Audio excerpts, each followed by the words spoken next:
Je propose, Madame la Présidente, pour le bon déroulement de nos séances, que le LFI étant élu avec les voix du Rassemblement National, il pourrait au moins leur serrer la main désormais. Voilà, séquence, allusion à une séquence qui a beaucoup fait réagir ce jeudi, quand on a vu effectivement les Benjamins du Rassemblement National se faire écarter par les députés LFI. Ils ont refusé de leur serrer la main. Et c'est vrai que c'est une séquence qui a quand même beaucoup interrogé et fait parler, Jérémy Seban.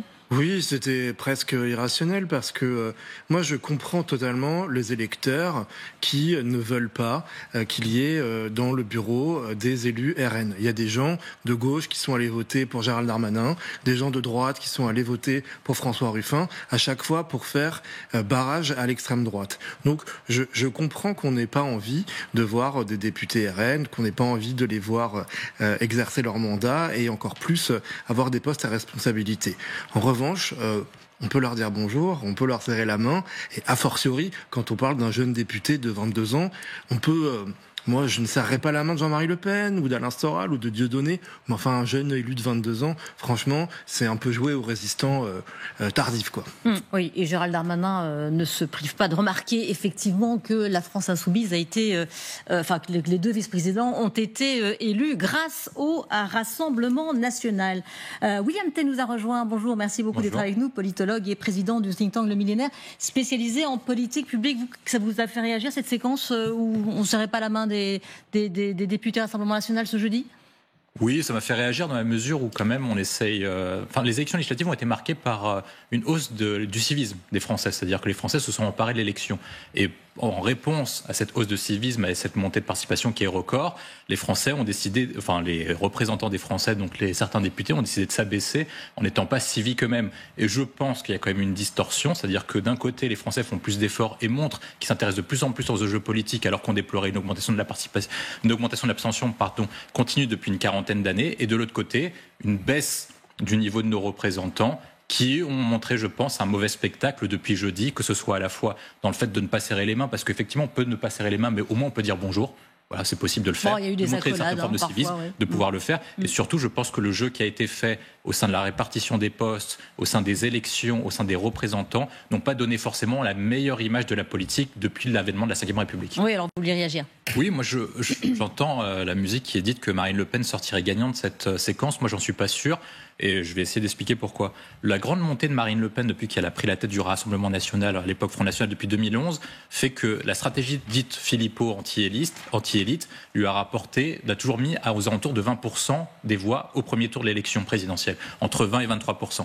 La nouvelle stratégie qui a été portée depuis 2022, celle de dédiabolisation avec l'arrivée d'une part d'Éric Zemmour dans le champ politique, plus le fait de mettre Jordan Bardella, de se mettre en cravate en opposition avec l'attitude des LFI, l'a fait passer de 22% à plus de 33% au premier tour, notamment en captant deux électorats qui sont clés, l'électorat des Républicains et des déçus d'Emmanuel Macron. Mais est-ce que cet électorat-là, qui est quand même spécifique dans son appréhension et dans son rapport à l'extrême droite, va pouvoir continuer à voter pour l'extrême droite alors que ceux-ci se font marginaliser dans des pans entiers de la société? Quand vous prenez la géographie électorale, où est-ce qu'elle a les plus grandes montées? Une partie dans l'Ouest, une partie auprès des CSP+, une partie auprès des chefs d'entreprise.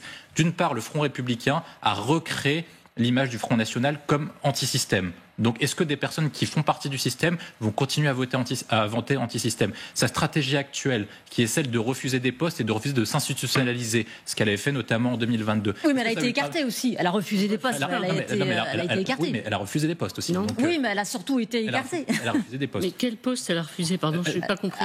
Ce que les gens disent au sein de la majorité présidentielle et de la droite, c'est qu'elle a refusé des postes de secrétaire et de vice-présidence. C'est ce qui est dit. Voilà. D'accord. Ouais, donc elle a refusé des postes. Donc ça veut dire qu'ils ne respectaient pas l'engagement, ils ont proposé des postes alors qu'ils s'étaient engagés à ne jamais voter pour un candidat du Rassemblement National. Je ne sais pas c'est lesquels, mais il y a une partie de la majorité. Il y a une partie de la majorité qui... Oui, c'était Horizon et Modem qui étaient contre. Exactement.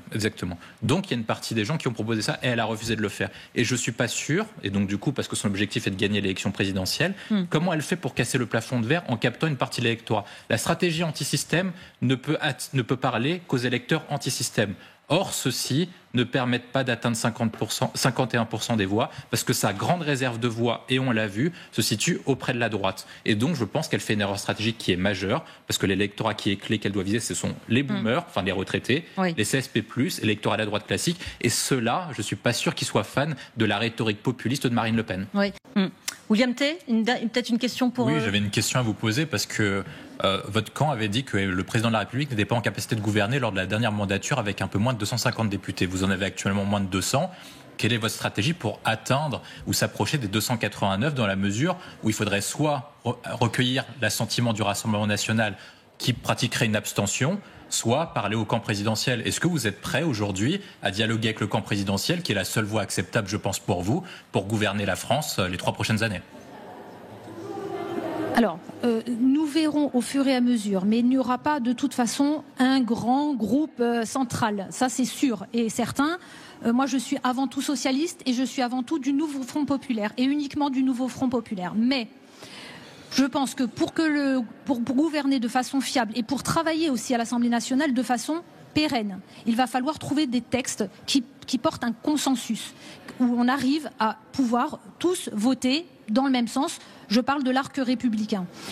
Nous verrons au fur et à mesure, mais en tout cas en tant que présidente de la commission, ça sera mon travail, mon premier travail, ça sera de trouver des sujets. D'ailleurs, je pense que la culture est un très beau sujet, et le sport aussi, pour avoir un consensus large.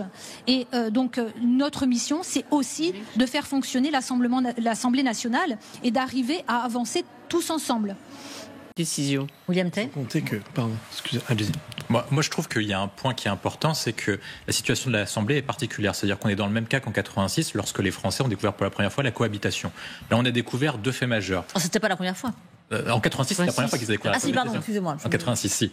Mais là, ils découvrent 2 faits majeurs. Le premier, c'est que la Ve République a été créée pour dégager une majorité et une opposition. Actuellement, on a un bloc majorité relative avec 2 oppositions qui sont supérieures au bloc de majorité relative. Le deuxième, c'est la tripartition. Et tant qu'on est dans cette situation, c'est quasiment impossible de dégager une majorité pour n'importe lequel des camps. Et qu'importe la coalition qui est bâtie, que ce soit Nouveau Front Populaire ou ensemble avec les Républicains, on ne s'approchera même pas de l'ancien socle du président de la République qui lui a conduit à cette dissolution, donc c'est-à-dire moins de 250 députés. La situation actuelle, je pense malgré tout, est profitable au président de la République pour au moins 3 raisons. La première, c'est que le Front républicain fonctionne. C'est-à-dire que lorsqu'il arrive face au Front national, au Rassemblement national, il gagnera, où la plupart des députés gagneront les seconds tours, hormis si le Rassemblement national est très largement en tête. Le deuxième point qui est important, c'est que le nouveau Front populaire est en train de se ridiculiser. Alors qu'il y avait une partie légitime des gens de gauche qui pouvaient se dire que le nouveau Front populaire était en capacité de gouverner, les gens dits raisonnables pourront se dire le nouveau Front populaire est en incapacité de gouverner tant qu'ils seront avec la France insoumise. Donc est-ce que dans l'hypothèse d'une éventuelle élection législative anticipée dans un an, c'est-à-dire une dissolution, est-ce qu'une partie du centre-gauche ne va pas revenir chez Emmanuel Macron alors qu'il les avait perdus l'année précédente lors des élections européennes? C'est l'hypothèse que je formule. La troisième point, je pense, qui est intéressant, c'est que de fait, les Républicains sont solidaires avec la République En Marche pour sauver à la fois leur poste de député et également en vue des prochaines élections législatives. Pourquoi? Parce qu'à chaque fois qu'il y aura une situation de blocage, Laurent Wauquiez et l'ensemble des groupes républicains auront le choix qu'entre des mauvais choix. Soit entre sauver la Macronie, d'une part, mais ils seront accusés de traite de la part des électeurs du Rassemblement national, soit de favoriser le nouveau Front populaire. Or, un électeur de droite préfère à toujours sauver la Macronie que sauver le nouveau Front populaire. Et cette situation peut amener une majorité au président de la République. Lorsqu'on avait regardé la précédente dissolution, tout le monde a dit qu'Emmanuel Macron était dans un pari fou. Or, au soir du premier tour, le président de la République était estimé entre 70 et 90 députés. Actuellement, il en a 160. La configuration actuelle, marquée par le Front républicain, un Rassemblement national fort au premier tour, fait que l'objectif pour tout camp, nouveau Front populaire et camp présidentiel, n'est pas d'arriver en tête parce qu'ils n'y arriveront pas, c'est d'arriver deuxième dans la grande majorité des circonscriptions en vue des prochaines élections législatives anticipées pour affronter le Rassemblement national qui sera obligé de perdre lors des seconds tours. Et je pense que l'hypothèse d'Emmanuel Macron est celle-ci, celle de laisser le nouveau Front populaire se ridiculiser dans la capacité de choisir un Premier ministre et ensuite après de préparer une dissolution dans un an qu'il aura lui-même installé et établir le récit. Une question d'un point de vue économique et budgétaire, est-ce que vous ne pensez pas que cette situation provoquée par le président de la République, alors que vous êtes président de la Commission des affaires économiques, va créer des grands dommages d'un point de vue économique dans la mesure où ça crée une instabilité? Est-ce que vous le savez comme moi, ce qui crée le plus de difficultés pour les grands patrons, c'est d'avoir une instabilité réglementaire, gouvernementale, et aujourd'hui, est-ce que vous ne l'avez pas créé malheureusement? Alors, vous avez tout à fait raison de dire que ce que nous disent au quotidien les chefs d'entreprise, les commerçants, c'est que le premier danger, ce n'est pas uniquement la norme, mais c'est le fait qu'elle change tout le temps. Et ça, il faut qu'on ait un regard comme député, comme parlementaire qui contrôle l'action du gouvernement beaucoup plus fort.